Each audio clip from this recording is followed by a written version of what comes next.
When we think of the word debt, many of us see it as a catch-all term that simply means you owe someone money. But not all debt is the same, and knowing some of the distinctions might help you manage your debt more efficiently.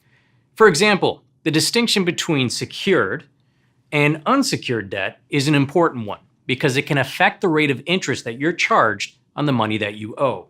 When a debt is secured, it means that you have something of value attached to the money that you've borrowed. A car loan or a mortgage on a house are two good examples. From the perspective of the lender, they feel a bit more confident lending you money because if anything were to go wrong and you couldn't make your payments, there's a contractual tie to an asset that could be sold off to recover some or all of the money that you owe them.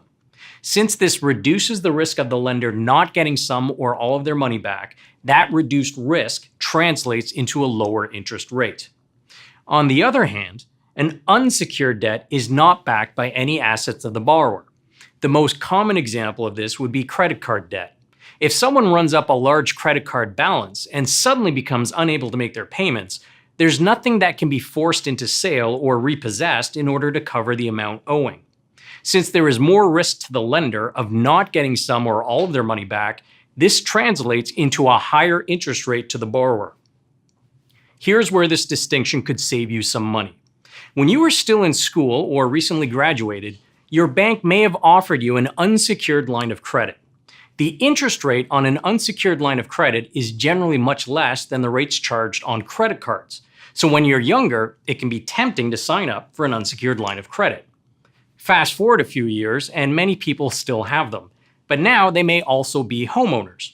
A few years after buying a home, you may have built up some equity, and it's possible to get a home equity line of credit. This is a secured line of credit, which will normally have a lower interest rate than an unsecured line of credit. Now, there are many households that carry balances on their old unsecured lines of credit and may not realize they can lower the interest rate they pay on that debt by setting up a secured home equity line of credit instead. By switching from an unsecured line of credit to a secured line of credit, you could lower the amount of interest you pay. Paying down debt is one of the top priorities for Canadians, and reorganizing the way your debts are structured could help you to become debt-free faster.